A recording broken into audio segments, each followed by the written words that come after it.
How much can witchcraft really alter your reality? This man, what he thought was mannequin parts, but what it really was, well, just use your imagination. Listen to this. Okay, so this story comes from Juarez, Mexico. It's one of the big cities in Mexico, and this man has a nighttime job because during the day, he likes his hobbies. He loves his hobbies, and he didn't want to give that up. So this man, he is a taxi driver / Uber. Plus, he does more driving in the night because it's a lot calmer, less traffic and this and that.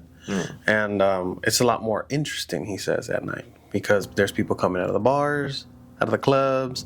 There's people going home from work or people going to work in the morning.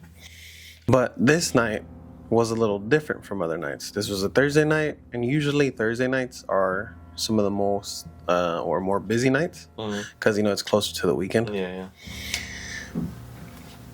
And it was very peculiar because it was almost like a ghost town. So he heads to the airport / bus station because there's like a bus station right near it. And he gets there and there's a bunch of more taxi drivers and Uber. So apparently that night was dead.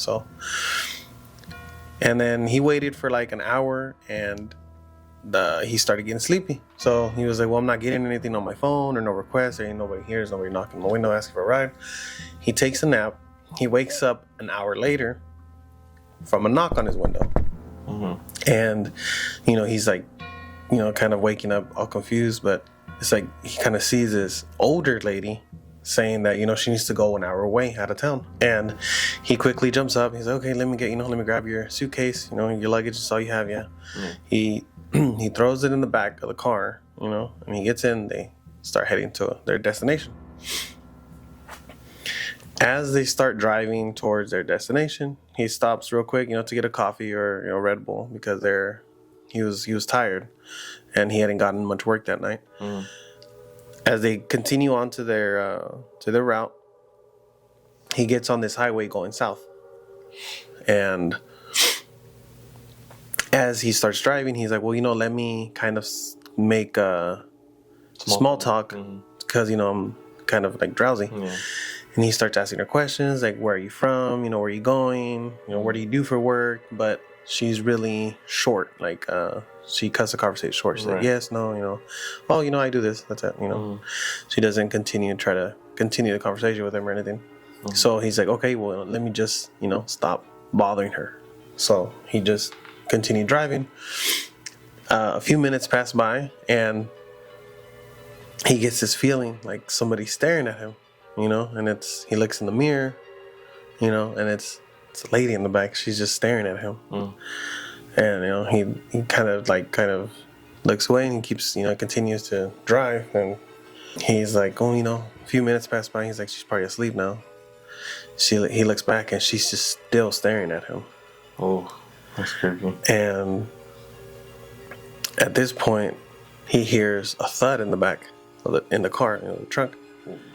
And he just kind of looked at the road. He was like, I was looking at the road this whole time, man. I didn't see no rock or nothing. And he asked the lady, like, what was that? And the lady was just like, oh, it was nothing, don't worry about it, And brushing it off. So he just kind of brushes off the sound. She said it's nothing. So there was both of them. So I was like, maybe I heard something, or it did hit a rock on the road. And a few miles down the road, he hears a thud again, like movement this time, but it came with laughters, not just any kind of laughters. It was kids laughing, and the thuds again getting louder. And he's like, okay, you know what? I'm gonna pull over. He asked her, he's like, what do you have in the trunk? What's in your suitcase? I don't know what you have back there. I don't want. I mean, for all I know, you could have bodies or somebody, And he was like, I don't want to be, a part of a crime scene or something, that I don't know about. And she's just like, you can check. There's nothing back there. So he gets out of the car, he opens the trunk, and he unzips it. And what he finds are mannequin parts. Like there was like arms, heads, legs of mannequins. He finds this really strange. I mean, it was a pretty large suitcase, and he was just like looking at it, like kind of froze a little bit, and he zipped it back up. When he closed the trunk, she was staring at him. She was like, it was nothing. Right. She's like, there's nothing back there. So he walks back to the door, gets in the car and drives off. They continue their drive. And a few miles down the road, he hears the thud again.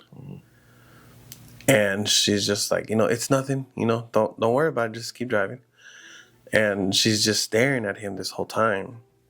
And as they're just like driving, he's like looking back, and she's just dead staring at him. That's weird. And for the second time, he's just like, he stops, he pulls over, and he was like, you know what? I'm done. And she's just like, son, you can go look again.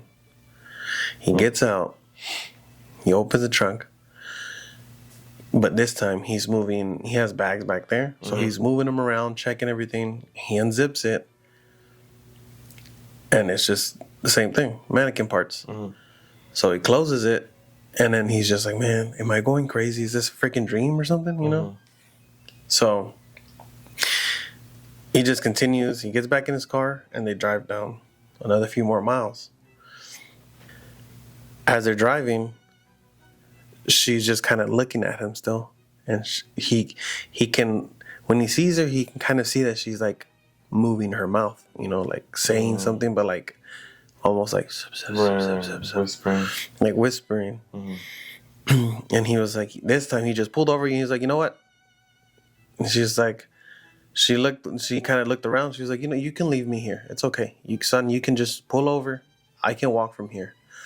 And it was late. It was 3 a.m. He kind of looked at her. She was like, it's okay.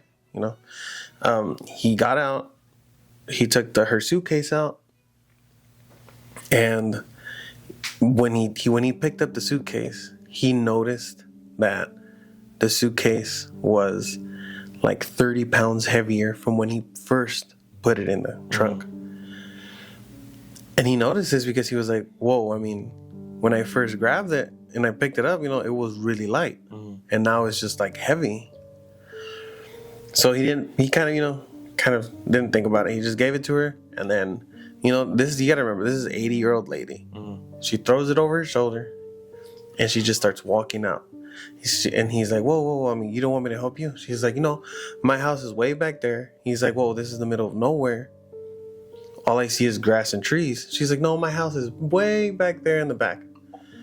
And she's just like, I don't think your car will make it, so it's okay. I got it. And she just continues off into the darkness. What the heck? And, there she goes. And he's like, he kind of just froze in fear. And she looked back at him one more time with this evil grin on her face. And she goes on her way. Anyways, the night goes on, and he's like, it's about to be 4 a.m. I got to get home. He gets home, he showers, he eats something, and he doesn't think nothing of it. And he just kind of Forgets about it. 30 days later,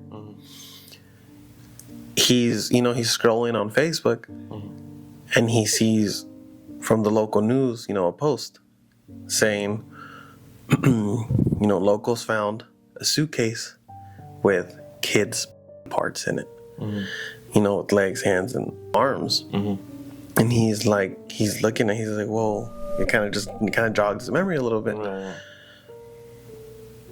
And he's looking at the pictures, and it's the same suitcase that he had put in the back of the car when he picked up that old lady. He just couldn't believe it. He was looking at it, he was just like, he froze and was just in shock by it. He was like, who the hell was this lady that I picked up that night?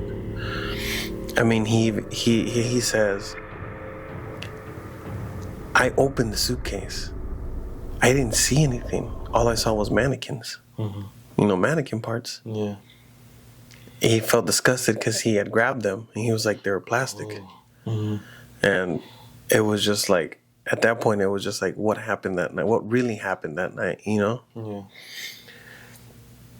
And that's one of the most that story is one of the most kind of chilling stories, because that just kind of gives you a little taste of, you know, how far can witchcraft really alter your reality? You know what I mean? What do you think about it?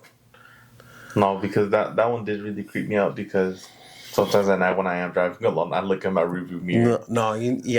When I get up in the morning and I try to, when I'm going to work, first thing I do when I Check at the back. I look in the back, and I'm like, man, you never know, you know? Yeah. Like, you never know. I did have this one time when I was working downtown, somebody was looking through my car. And I didn't notice until I got in the car. What the hell? Because it was I parked in the garage, and I was working in a hotel. And I was walking towards the car, and I had tinted windows. And when I opened the car door, I don't look, and I look now. I got in, and I just, you know, was facing forward, and I looked back, and this guy was just like, he looked up at me, he just ran off. And I was like, what the hell, you know? But what got me as well was the bag being so light when he first grabbed it. Oh, and that's the thing. That's where, you know, supposedly witchcraft takes place. You know, like, what was this lady actually? When she was looking at him, what was she whispering to this guy? You know, Yeah. because he unzipped it twice and looked at the bag. You know, And looked inside it. Yeah. So, how much do you think witchcraft can alter your reality? Make sure you leave a comment down below and let me know what you think. If you want to hear more stories like this, make sure you follow for more.